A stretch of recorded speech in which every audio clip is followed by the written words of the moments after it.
Welcome to யூடிஎம்மின் அன்பான உறவுகள் அனைவருக்கும் வணக்கம். நான் உங்கள் ரேணு. என்னங்க எல்லாரும் எப்படி இருக்கீங்க? நல்லா இருக்கீங்களா? நேற்று நாள் தகவல்கள் எல்லாம் உங்களுக்கு பயனுள்ளதாக இருந்திருக்கும். தொடர்ந்து இன்றைக்கு தகவல் பார்க்கலாமா? அதுக்கு முன்னாடி நம்ம வீடியோவுக்கு லைக் கமெண்ட் பண்ண அனைத்து உறவுகளுக்கும் மிகப்பெரிய நன்றிங்க.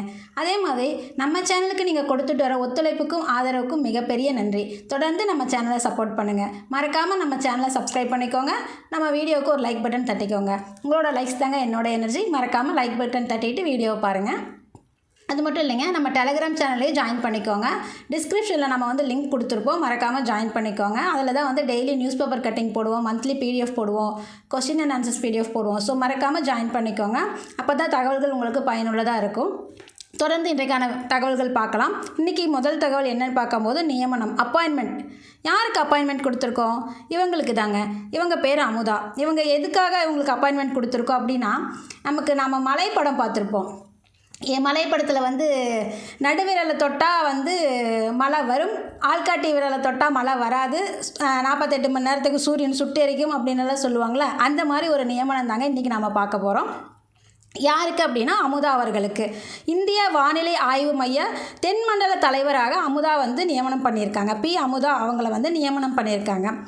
இவங்க பார்த்தோம் அப்படின்னா 1991ஆம் ஆண்டில் பணியில் சேர்ந்திருக்காங்க. கடந்த 34 ஆண்டுகளாக பல்வேறு பொறுப்புகளில் பணியாற்றியிருக்காங்க.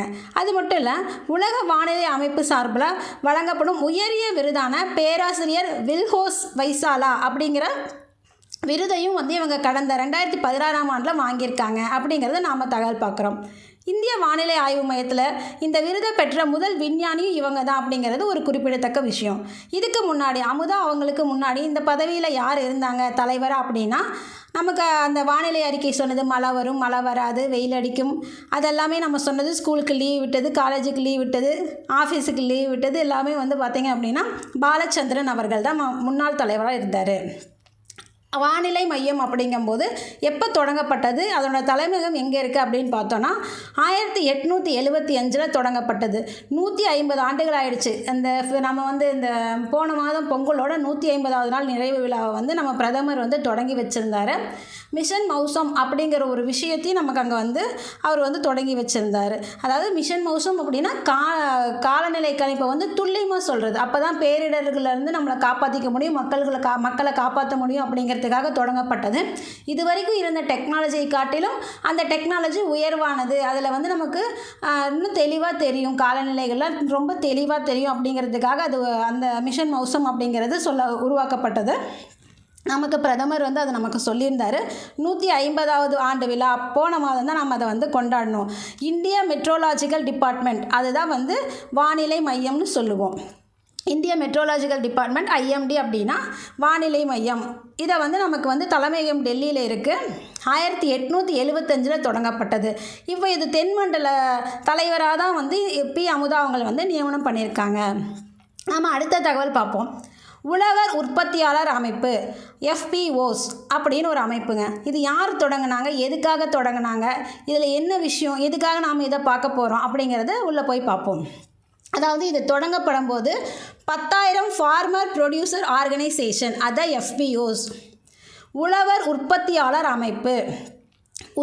அதாவது வேளாண் பண்ணுற விவசாயிகளுக்கான ஒரு அமைப்பு தான் உழவர் உற்பத்தியாளர் அமைப்பு. அந்த அமைப்பின் பேர் தான் FPOs. அதாவது 10,000 ஃபார்மர் ப்ரொடியூசர் ஆர்கனைசேஷன் அப்படிங்கிற ஒரு இலக்கு நிர்ணயம் பண்ணப்பட்டிருந்தது. இது யார் தொடங்கி வச்சாங்க அப்படின்னா PM நரேந்திர மோடி அவர்கள் 2020ஆம் ஆண்டு பிப்ரவரி 29 தொடங்கியிருந்தார். அது தொடங்கும் போது ஒரு இலக்கு வச்சுருந்தார். FPOs அப்படிங்கிறத 10,000 FPOஸாக ஒரு அமைப்பு 10,000 உருவெடுக்கணும். அதாவது தொடங்கப்பட்டதுலேருந்து அவங்க 2027க்குள்ளார 27-28 காலகட்டத்துக்குள்ளார 10,000 ஃபார்மர் ப்ரொடியூசர் ஆர்கனைசேஷன் உருவாக்கப்படணும் அப்படிங்கிறத இலக்கோடு தான் இது தொடங்கப்பட்டது. உழவர் உற்பத்தியாளர் அமைப்பு FPOs அப்படின்னா என்ன அப்படின்னு முதல்ல பார்த்துடலாம். ஏன்னா FPOs என்னன்னு தெரிஞ்சால் தான் நமக்கு இது எதுக்காக இலக்கு வச்சுருக்காங்க அப்படிங்கிறது நமக்கு தெரியும். அந்த இலக்கையும் நம்ம இப்போ அடைஞ்சிட்டோம். அந்த இலக்கை அடைஞ்சதுனால தான் நாம் இந்த தகவல் இப்போ சொல்ல வேண்டியதாக இருக்குது. இந்த தகவலையும் நாம் இப்போ பார்க்குறோம். உழவர் உற்பத்தியாளர் அமைப்புகள் FPOs, அதாவது ஃபார்மர் ப்ரொடியூசர் ஆர்கனைசேஷன் என்பது சிறு மற்றும் குறு விவசாயிகளோட கூட்டுறவுகள் ஆகும். அது எதுக்காக அப்படின்னா, உழவர்கள் வந்து தயாரிக்கிற அந்த வேளாண் பொருட்கள் இருக்கு இல்லையா, அதை வந்து சிறந்த உற்பத்தி மற்றும் சந்தைப்படுத்துதலுக்கான கூட்டு பலத்தை மேம்படுத்துறது. அதாவது FPOஸில் போய் ஜாயின் பண்ணுறவங்க, அந்த அமைப்பில் போய் ஜாயின் பண்ணுறவங்க வந்து அவங்களுக்கு வந்து அந்த அமைப்பு என்ன உதவி செய்யும் அப்படின்னா, கூட்டாக சேர்ந்து அவங்க தயார் பண்ணுற பொருட்களுக்கு விலையை வந்து நிர்ணயம் பண்ணுறதுக்காக அவங்களுக்கு வந்து உதவி பண்ணுவாங்க. அவங்க தயார் பண்ணுற பொருளுக்கு உண்டான விலை வந்து அவங்களுக்கு சரியான முறையில் போய் சேரணும். அப்போ தான் அவங்க மேற்கொண்டு அந்த தொழிலை செய்கிறதுக்கு, சிறப்பாக செய்கிறதுக்கு அவங்களுக்கு உதவியாக இருக்கும். அதுக்கு ஒரு அமைப்பு தேவைப்படுது. அந்த அமைப்பு தான் பார்த்தீங்க அப்படின்னா FPOs. இதை தான் வந்து நம்ம பாரத பிரதமர் வந்து தொடங்கி வச்சுருந்தாரு. இப்போ நாமளே இருக்கோம், நம்ம வீட்டில் வந்து ஒரு கத்திரிக்காய் விளைச்சல் போடுறோம். அது கரெக்டான பொண்டை ஒரு இடத்துல சேர்த்தும் போது தான் கரெக்டான விளைச்சல் நமக்கு கிடைக்கும். இல்லை அப்படிங்கும்போது இடைப்பட்ட ஆட்களுக்கு அதிகமான விலை போய் நமக்கு உற்பத்தி பண்ணுறவங்களுக்கு குறைவாக வந்துடும்.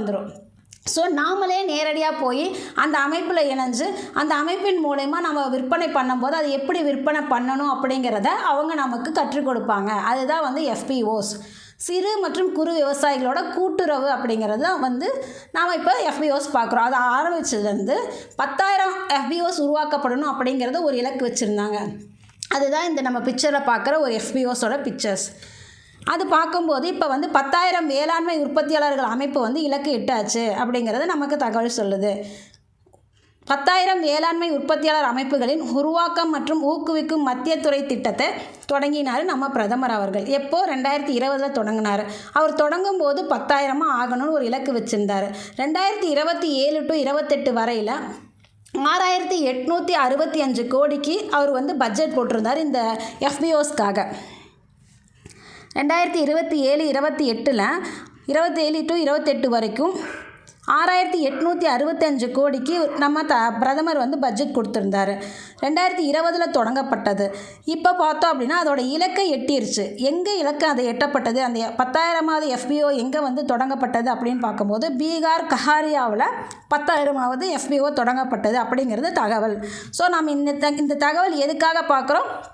உழவர் உற்பத்தியாளரோட 10,000வது அமைப்பு வந்து உழவர் உற்பத்தியாளர் அமைப்பு 10,000 அப்படிங்கிறது நமக்கு வந்து எங்கே கடைசியாக வந்து அது வந்திருக்கு அப்படிங்கிறத கஹாரியாவில் 10,000வது FPO தொடங்கப்பட்டது அப்படிங்கிறது தான். பீகாரோட கஹாரியாவில் 10,000வது FPO தொடங்கப்பட்டது. நம்ம இலக்கை நம்ம அடைஞ்சிட்டோம். இதுக்காக தான் நம்ம பார்க்குறோம். FPOs அப்படின்னா என்ன? Farmer producer organisation. முதல்ல தொடங்கும் போதே 10,000 அப்படிங்கிற ஒரு இலக்கோடு வச்சுருந்தோம். அந்த 10,000வது இலக்கை நாம் அடைஞ்சிட்டோம். எங்கே அந்த 10,000வது FPO தொடங்கப்பட்டது? ஃபார்மர் ப்ரொடியூசர் ஆர்கனைசேஷன் எங்கே 10,000வது வந்து தொடங்கப்பட்டிருக்கு அப்படின்னா பீகாரோட கஹாரியாவில் தொடங்கப்பட்டிருக்கு. ஸோ இதுக்காக தான் நாம் இந்த தகவல் பார்க்குறோம். உற்பத்தியாளர்களோட அமைப்பு, கூட்டுறவு அமைப்பு அப்படிங்கிறது இதோட விஷயம். அவங்க உற்பத்தி பண்ணுற பொருளை நேரடியாக அவங்க விற்பனை செய்யணும். கூட்டாக சேர்ந்து இப்போ நாம் ஒரு என்ன சொல்கிறது, ஒரு ஆள் வந்து நிலக்கடலை போடுறாங்க, இன்னொரு ஆள் வந்து வேறு ஏதாவது ஒரு பயிர், தானிய பயிர் ஏதாவது ஒன்று போடுறாங்க. இது எல்லாத்தையும் கொண்டு வந்து அந்த அமைப்பில், FPO அமைப்பில் வந்து நமக்கு ஒட்டுக்காக வச்சு அவங்க வந்து விலை பேசுகிறது, பேரம் பேசுறதுன்னு சொல்லுவாங்களா, அது எப்படி பேசலாம், அந்த எப்படி அதை வந்து கரெக்டான முறையில் பேசுறது, வணிகர்களோடு எப்படி அவங்களுக்கு வந்து தொடர்ந்து அந்த உற்பத்தியை, அவங்களோட விளைச்சலை வந்து விற்பனை செய்கிறதுக்கு, அந்த கண்டினியூட்டியெல்லாம் வந்து கரெக்டாக இருக்கிறதுக்காக வந்து இவங்க உதவி செய்வாங்க. இதுக்கு வந்து நம்ம மத்திய அரசு ஒரு FPOக்கு 18 லட்சம் 3 ஆண்டுகளுக்கு கொடுக்குறாங்க. ஏன்னா அங்கே நிர்வாகம் பண்ணணும் இல்லையா, அங்கே வேலை செய்கிறவங்க மற்ற விஷயங்கள்லாம் இருக்கு இல்லையா, அந்த நிர்வாக பொறுப்புக்காக நம்ம மத்திய அரசு பார்த்திங்க அப்படின்னா 3 ஆண்டுகளுக்கு 18 லட்சம் ஒரு FPOஸ்க்கு கொடுக்குறாங்க அப்படிங்கிறத நாம் பார்க்குறோம். நம்ம அடுத்த தகவல் போகலாம். இஸ்ரோவோட ஒரு விஷயம், ஒரு சாதனை. என்ன இஸ்ரோவோட ஒரு சாதனை? நம்ம நிலவுலையும் சாதனை பண்ணிகிட்ருக்கோம், அதே மாதிரி சூரியன்லேயும் ஒரு சாதனை நடந்திருக்கு. அந்த தகவல் தான் இன்றைக்கி நாம் பார்க்க போகிறோம். நாம் வந்து ஆதித்யா L1 அப்படிங்கிற ஒரு விண்கலத்தை சூரியனோட புறவெளி ஆராய்வதற்காக அனுப்பியிருந்தோம். எப்போ அனுப்பியிருந்தோம் அப்படின்னா செப்டம்பர் 2, 2023 அனுப்பியிருந்தோம். PSLV C-57 ராக்கெட்டில் நம்ம வந்து 2023 செப்டம்பர் 2 ஆதித்யா L1 விண்கலத்தை அனுப்பியிருந்தோம். எதுக்காக? சூரியனோட புறவெளி ஆராய்ச்சி செய்வதற்காக அனுப்பியிருந்தோம். எந்த ராக்கெட்டில் அனுப்பியிருந்தோம்? PSLV C-57 ராக்கெட்டில் அனுப்பியிருந்தோம். எங்கேருந்து? ஸ்ரீஹரிகோட்டாலேருந்து அனுப்பியிருந்தோம். அதை அப்படியே பயணம் பண்ணி எத்தனை நாள் கழித்து போய் சேர்ந்தது அப்படின்னா 127 நாள்கள் பயணித்து பூமியிலிருந்து சுமார் 15 லட்சம் கிலோமீட்டர் தாண்டி ஜனவரி 6ஆம் தேதி, செப்டம்பர் 2ஆம் தேதி அனுப்புனது ஜனவரி 6ஆம் தேதி போய் சேர்ந்துருக்கு. ஸோ இது அங்கே போனதுக்கான காரணம் அங்கே மேற்புறத்தில் நடக்கிற விஷயங்களை ஆராய்ச்சி பண்ணி சொல்கிறதுக்கு. சூரியனில் முதல் 2 அடுக்கு இருக்குது. அதை நாம் என்னன்னு சொல்லுவோம் அப்படின்னா ஃபோட்டோஸ்பியர், குரோமோஸ்பியர். இது ரெண்டும் தான் நமக்கு அங்கே என்ன நடக்குது அப்படிங்கிற தகவல்களை ஃபோட்டோஸ் எடுத்து நமக்கு அனுப்பிட்டு இருந்தது. இப்போ அப்படி அனுப்பும்போது ஒரு விஷயம் நடந்திருக்கு. என்ன நடந்ததுன்னா அதுதான் அங்கேருந்து ஒரு இது என்ன சொல்கிறது, ஆதித்யா விண்கலத்தில் உள்ள சோலார் அல்ட்ரா லைட் அப்படிங்கிற இமேஜிங் டெலஸ்கோப், அதாவது சூட் கருவின்னு சொல்லுவோம். அந்த சூட் கருவி பார்த்திங்க அப்படின்னா சூரியனோட முதல் 2 அடுக்குகளான ஃபோட்டோஸ்பியர் மற்றும் குரோமோஸ்பியர்லேருந்து வெளிவர அந்த புற ஊதா கதிர்கள் குறித்தும் புற ஊதா கதிர்களுக்கு அருகே ஏற்படும் கதிர்வீச்சு மாறுபாடுகள் குறித்தும் ஆய்வு எடுத்து இது வரைக்கும் நமக்கு அனுப்பிட்டு இருந்தது. அப்படி அனுப்புகிற பட்சத்தில் இப்போ என்ன நடந்துச்சு அப்படிங்கும்போது ஒரு வெடிப்பு, ஒளி வெடிப்பு, இந்த பிக்சரில் நமக்கு தெரியும். ஒளி வெடிப்பு ஒன்று நடந்திருக்கு, சூரியனோட புறப்பகுதியில் நடந்திருக்கு. அதை நமக்கு ஒரு சக்ஸஸாக பார்த்து நமக்கு சொல்லியிருக்காங்க. ஸோ இந்த புற வெடிப்பு எதனால் நடந்தது, அது நடக்கும்போது நம்ம தட்பவெப்பநிலை எப்படி மாறும், புவியோட தட்பவெப்பநிலை எப்படி மாறும் அப்படிங்கிறதுக்காக ஒரு விஷயந்தான் இப்போ நடந்திருக்கு. பொதுவாகவே பார்த்தோம் அப்படின்னா சூரியனோட காந்தப்புலத்தில் திடீர்னு ஏற்பட மாற்றங்களால் ஒளி வெடிப்பு ஏற்படுது அப்படிங்கிறது நமக்கு இஸ்ரோ சொல்லியிருக்காங்க. அத்தகைய ஒளி வெடிப்புனால என்ன நடக்கும் நமக்கு அப்படின்னா இந்த மாதிரி புவியோட தட்பவெப்ப நிலையில் மாற்றம் ஏற்படும். ஸோ அதை குறித்ததான ஆராய்ச்சி தான் நமக்கு இப்போ நடக்க போகுது. இப்போ இந்த ஒளி வெடிப்பு தெரியுது இல்லையா, அந்த பிக்சரில் அதை ஆராய்ச்சி பண்ண போகிறாங்க. அந்த பிக்சர் எடுத்து நமக்கு அனுப்பிடுச்சு. நம்ம ஆராய்ச்சி பண்ண போகிறோம். புவியோட தட்பவெப்ப நிலையில் என்ன தாக்கம் நடந்திருக்கு அப்படிங்கிறத நம்ம ஆராய்ச்சி பண்ண போகிறோம். அதுதான் நமக்கு இஸ்ரோ நமக்கு சொல்லியிருக்காங்க. ஒரு சாதனை நடந்திருக்கு. என்ன சாதனை அப்படிங்கும்போது சூரியனோட புறவெளியை ஆராய்வதற்காக அனுப்பப்பட்ட ஆதித்யா L1 விண்கலம் நமக்கு இப்போ ஒரு ஃபோட்டோ அனுப்பியிருக்கு. சூரியனோட ஒளி வெடிப்பு ஏற்பட்டிருக்கு அண்மையில் அப்படிங்கிறது. சூரியனோட கீழ்ப்பகுதியில், புறவெளியில் இருக்கிற கீழ்ப்பகுதியில் ஒளி வெடிப்பு ஏற்பட்டிருக்கு. நமக்கு இந்த பிக்சரில் அது தெரியும். ஸோ அந்த ஒளி வெடிப்பை வச்சு நமக்கு புவியோட தட்பவெப்ப நிலையில் என்ன தாக்கம் ஏற்பட போகுது அப்படிங்கிறத ஆராய்ச்சி பண்ணி நமக்கு இஸ்ரோ சொல்லுவாங்க. அது மட்டும் இல்லை, அத்யாஸ்த்ரா L1 இந்தியாவோட முதல் திறமையான சூரிய விண்வெளி அறிக்கை அப்படின்னு பார்க்குறோம். இது சம்மந்தமாக இந்த ஆதித்யா L1 இருக்கு இல்லையா, அதை தான் சொல்கிறோம். அத்யாஸ்த்ரா L1 இந்தியாவோட முதல் திறமையான சூரிய விண்வெளி அறிக்கை. இந்தியாவின் முதல் திறமையான சூரிய விண்வெளி அறிக்கைன்னு பார்க்கும்போது அத்யாஸ்த்ரா L1. இது பார்க்கும்போது நமக்கு பூனே நகரில் இருந்து இந்தியா உயிரியல் காணொளி மற்றும் விண்வெளி ஆராய்ச்சி மையம் மூலமாக இது நடத்தப்பட்டிருக்கு அப்படிங்கிறத நாம் தெரிஞ்சுக்கிறோம். ஸோ நமக்கு சூரியன்லேருந்து ஒரு ஒளி வெடிப்பு கிடச்சிருக்கு. இது நம்மளோட சக்ஸஸ். இத்தனை நாளாக நம்ம பண்ணிகிட்டு இருந்த ஆராய்ச்சியில் முதல் டைமாக நமக்கு என்ன கிடச்சிருக்கு அப்படின்னா சூரியனோட புறவெளி பகுதியிலேருந்து ஒரு ஒளி வெடிப்பு கிடச்சிருக்கு. அதை வச்சு நம்ம புவியோட தட்பவெப்ப நிலையில் என்ன தாக்கம் நடக்க போகுதுன்னு தெரிஞ்சுக்க போகிறோம். ஆதித்யா L1 இதை ஆராய்ச்சி பண்ணுறதுக்காக அனுப்புனது. எப்போ அனுப்பணும்? செப்டம்பர் 2, 2023 அனுப்பணும். அடுத்தது ஒரு அப்பாயின்மெண்ட். யாருக்கு அப்பாயின்மெண்ட் அப்படின்னா இந்திய நிறுவனத்தின் திட்டமிடல் மற்றும் வர்த்தக வளர்ச்சி பிரிவின் புதிய இயக்குநராக சுமன்குமார் அவர்கள் பொறுப்பேற்றிருக்காரு. இவர் இந்தியன் ஆயில் நிறுவனத்தோட ஆய்வு மற்றும் உற்பத்தி பிரிவின் தலைவராக ஆல்ரெடி இருந்தார். இந்தியன் ஆயில் இருக்கு இல்லையா, இந்தியன் ஆயில் நிறுவனத்தோட ஆய்வு மற்றும் உற்பத்தி பிரிவின் தலைவராக இருந்தவரை இப்போ இந்தியன் ஆயில் நிறுவனம் பார்த்திங்க அப்படின்னா திட்டமிடல் மற்றும் வர்த்தக வளர்ச்சிக்காக எப்படி அதை திட்டமிட்டு எப்படி வர்த்தகம் பண்ணணும், ஆயில்ஸை இன்னும் என்ன சொல்கிறது, பசுமை எரிசக்தி இதெல்லாம் சொல்லும் இல்லையா, அதை மேற்கொண்டு அந்த வேலையை அவர் செய்கிறதுக்காக சுமன்குமார் அவர்களை இந்திய ஆயில் நிறுவனத்தோட புதிய இயக்குனராக நம்ம அப்பாயின்மெண்ட் பண்ணியிருக்கோம். அப்போது இந்திய நிறுவனத்தின் புதிய இயக்குனர் யார்? சுமன்குமார் அவர்கள். இவர் இதுக்கு முன்னாடி என்னவா இருந்தார்? அந்த நிறுவனத்தோட ஆய்வு மற்றும் உற்பத்தி பிரிவின் தலைவராக இருந்தார். அடுத்த தகவல் போகலாம். செஸ் விளையாட்டு. நமக்கு இவரை தெரியும், குகேஷ் அவர்கள். வயது பார்த்திங்க அப்படின்னா 18 தாங்க. 18 வயசுலேயே உலக சாம்பியன்ஷிப் வாங்கிட்டார் செஸ்ஸில். உலக செஸ் அது ஒரு நமக்கு வந்து இப்போ இன்றைக்கி ஒரு அமைப்பு வந்து ஃபிடா அமைப்பு அப்படிங்கிறது நமக்கு ஒரு தகவல் சொல்லியிருக்காங்க இன்றைய நாளில். என்ன அப்படிங்கும்போது உலக செஸ் தரவரிசை பட்டியலில் ஃபிடா அமைப்பு எடுத்த தகவல் படி ஆய்வறிக்கையின்படி நமக்கு வந்து ஒரு விஷயம் சொல்லியிருக்காங்க. உலக செஸ் தரவரிசையில் முதல் 10 இடங்களில் 3 இந்தியர்கள் இருக்கிறாங்க. உலகளாவில் இருக்கிற செஸ் போட்டியில் அந்த தரவரிசையில் உலக நாடுகளில் இருக்கிற தரவரிசையில் அந்த வீரர்ஸில் நம்ம இந்தியாவே வந்து 3 பேர் இருக்காங்க. இந்தியாவிலே உலகளவில் 3 இந்தியர்கள் இருக்காங்க. அதில் யார் என்னன்னு பார்க்கலாம். தமிழக வீரர் குகேஷ் அவர்கள் வந்து 18 வயசு தான் ஆகுது. இவருக்கு 18 வயசு மட்டும் இல்லைங்க, இந்த 18 நான் சொல்லியிருக்கிறது 18வது உலக சாம்பியனாகவும் செஸ்ஸில் இருக்கார். இவருக்கு வயசும் 18 தான், 18வது செஸ் சாம்பியனும் இவர் தான். ஸோ முதல் முறையாக இப்போ 3ஆம் இடத்துக்கு முன்னேறி இருக்கார் அப்படிங்கிறத சொல்லியிருக்காங்க. நம்ம பிரக்யானந்தா இருக்கார் இல்லையா, அவரும் வந்து 8வது இடத்துல இருக்கிறாரு அப்படின்னு சொல்லியிருக்காங்க. தெலுங்கானாவை சேர்ந்த அர்ஜுன் எரிகைசி 5வது இடத்துல இருக்காங்க தரவரிசையில் அப்படிங்கிறது நமக்கு சொல்லியிருக்காங்க. வழக்கம் போல் பார்க்கும்போது மேக்னஸ் கார்ல்சன் அவங்க வந்து 1வது இடத்துலையும், ஹிஹாரு நாகமுரா அவங்க வந்து 2வது இடத்துலையும் இருக்காங்க. நமக்கு குகேஷ் 3வது இடத்துலையும், பிரக்யானந்தா 8வது இடத்துலையும், அர்ஜுன் எரிகைசி 5வது இடத்துலையும் இருக்காங்க அப்படிங்கிறத நாம் தெரிஞ்சுக்கிறோம். உலக தரவரிசையில் நமக்கு ஃபீடோ அமைப்பு கொடுத்த தகவல் இதுதான். அதே மாதிரி பெண்களுக்கான தரவரிசையிலையும் இந்தியாவோட கோனேரு ஹம்பி வந்து 6வது இடத்துல இருக்காங்க. தமிழக வீரரான வைஷாலி பார்த்தீங்க அப்படின்னா 14வது இடத்துல இருக்காங்க. ஹரிகா துரோணவல்லி 16வது இடத்துல இருக்காங்க. இதில் சீனாவோட சேர்ந்த ஹோயுஃபான் வழக்கம் போல் முதல் இடத்துல இருக்காங்க. அவங்க எப்பயுமே முதல் இடத்துல, இந்த டைம் அவங்க முதல் இடத்துல தான் இருக்காங்க. அதே மாதிரி ஆண்கள் பிரிவில் எப்பயுமே முதல் இடத்துல மேக்னஸ் கார்ல்சன் இருப்பார். இப்போ அவரே தான் இருக்கார்.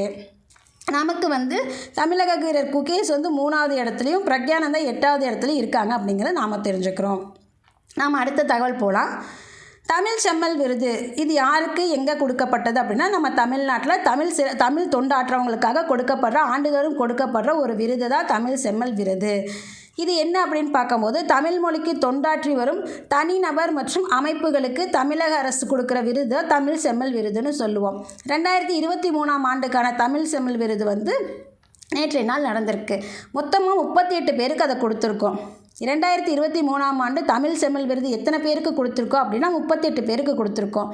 யார் கொடுத்தாங்க அப்படின்னா மூபே சாமிநாதன் அவர்கள் கொடுத்தாரு. இவர் யார்? நமக்கு தமிழ் வளர்ச்சி மற்றும் செய்தித்துறை அமைச்சர். தமிழ் வளர்ச்சி மற்றும் செய்தித்துறை அமைச்சர் தான் 2023ஆம் ஆண்டுக்கான தமிழ் செம்மல் விருதை 38 பேருக்கு கொடுத்துருக்காரு. எங்கே கொடுத்தாரு அப்படின்னா சென்னை ராஜா அண்ணாமலைபுரத்தில் உள்ள தமிழ்நாடு இசை மற்றும் கவின்கலை பல்கலைக்கழகத்தில் கொடுத்துருக்காரு. விருதாளர்களுக்கு எவ்வளோ அமௌண்ட் கிடைக்கும் அப்படின்னா 25,000 காசோலையும் மற்றும் சான்றிதழும் கொடுப்பாங்க. ஸோ 2023ஆம் ஆண்டுக்கான தமிழ் செம்மல் விருது எத்தனை பேருக்கு கொடுத்துருக்குங்க? தமிழக அரசு 38 பேருக்கு கொடுத்துருக்காங்க. அதே போல் தமிழ் வளர்ச்சித்துறை இயக்குனர் யார் அப்படின்னு பார்க்கும்போது ஔவை அருள் அவர்கள். ஔவை அருள் தான் வந்து தமிழ் வளர்ச்சித்துறையோட இயக்குனர். நமக்கு இதுக்கு 25,000 காசோலை கொடுத்துருக்காங்க. மொத்தம் தமிழ் செம்மல் விருது 38 பேருக்கு கொடுக்கப்பட்டிருக்கு. நம்ம அடுத்த தகவல் பார்க்கலாம். உலகின் பரபரப்பான 10 விமான நிலையங்கள், வேர்ல்டுலேயே பிஸியஸ்ட்டாக இருக்க ஒரு 10 விமான நிலையங்களோட லிஸ்ட்டை வந்து நமக்கு யார் கொடுத்துருக்காங்க அப்படின்னா அஃபீஷியல் ஏர்லைன் கைடு OAGன்னு சொல்லுவோம்.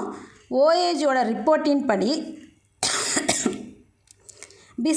வேர்ல்டு பிஸியஸ்ட் 10 ஏர்போர்ட்ஸ் வந்து பார்க்க போகிறோம். 2025க்கான ஆய்வு அறிக்கை இதுதான். நமக்கு வந்து டெல்லியில் இருக்கிற இந்திரா காந்தி சர்வதேச விமான நிலையம் பார்த்தோன்னா உலகத்திலே 8வது பிஸியஸ்ட் பிளேஸில் இருக்குது. நம்ம இந்தியான்னு பார்க்கும்போது அது 1ஆம் நம்பரில் இருக்குது.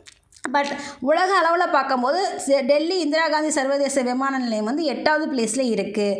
ஸோ அதே மாதிரி துபாய் சர்வதேச விமான நிலையம் தான் முதல் இடத்துல இருக்குது. அமெரிக்காவை சேர்ந்த ஜாக்சன் சர்வதேச விமான நிலையம் 2nd பிளேஸில் இருக்குது. ஜப்பானில் இருக்க டோக்கியோவை சேர்ந்த விமான நிலையம் 3rd பிளேஸில் இருக்குது.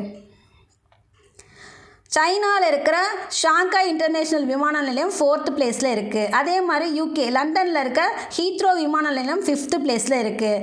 நம்ம இந்தியா எத்தனாவது இடத்துல இருக்குது? உலக அளவில் 8வது இடத்துலையும் இந்திய அளவில் முதல் இடத்துலையும் இருக்கிற விமான நிலையம் நம்மளது எது அப்படின்னு பார்த்தோம்னா டெல்லி டெல்லியில் இருக்கக்கூடிய இந்திரா காந்தி சர்வதேச விமான நிலையம் தான் உலக அளவில் 8வது இடத்துலையும் இந்திய அளவில் முதல் இடத்துலையும் இருக்குது. உலகின் பரபரப்பான 10 விமான நிலையங்கள் 2025க்கான ஆய்வறிக்கை வெளியிட்டதை நாம் பார்த்துட்டோம். இது யார் நமக்கு சொன்னது? அஃபிஷியல் ஏர்லைன் கைடு வந்து நமக்கு வெளியிட்டிருக்காங்க. அதுபோலயே சென்னை ஐஐடி வரிசையாக ஏதாவது ஒரு சாதனை பண்ணிகிட்டே இருக்காங்க.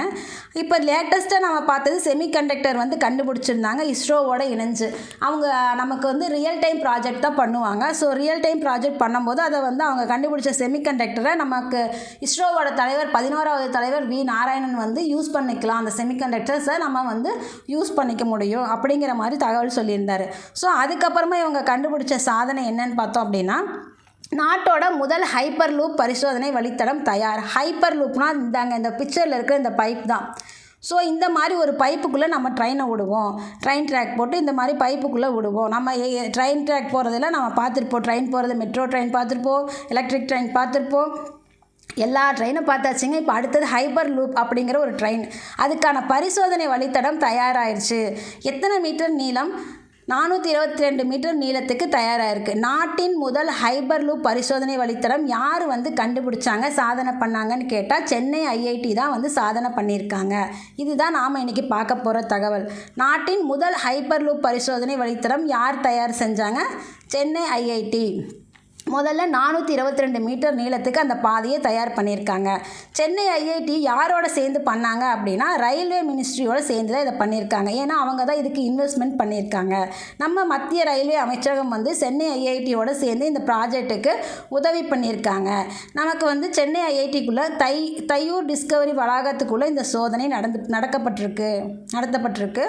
இது இந்த வெற்றிட இரும்பு குழாய் இருக்கு இல்லையா, இந்த பிக்சரில் இருக்கிற மாதிரி இந்த வெற்றிட இரும்பு குழாய் வழியாக தான் வந்து ரயில் வந்து எலக்ட்ரோ மேக்னெட்டிக் தொழில்நுட்பம், அதாவது காற்றோட உராய்வு இல்லாமல் எலக்ட்ரோ மேக்னெட்டிக் தொழில்நுட்பத்தில் அந்த ட்ரெயின் பாஸ் ஆகும், அந்த ட்ராக்குக்குள்ளே பாஸ் ஆகும். ஸோ காற்றின் உராய்வு இன்றி மேக் 1 வேகத்திற்கு பயணிக்கும். மேக் 1 அப்படின்னா மணிக்கு 761 மைல் வேகத்துக்கு பயணிக்கக்கூடியது. மேக் 1 வேகத்தில் இந்த இரும்பு குழாய்கள் மூலயமா, வெற்றிட இரும்பு குழாய்கள் மூலயமா அந்த ட்ரெயின் எவ்வளோ ஸ்பீடாக போகும் அப்படின்னா மணிக்கு 761 மைல் வேகம் பாஸ் ஆகும். ஸோ நம்ம ஒரு நாள் போகிறோம் அப்படிங்கிறத ஒரு மணி நேரத்தில் போக முடியும். ஒரு உதாரணத்துக்கு சொல்கிறேன்.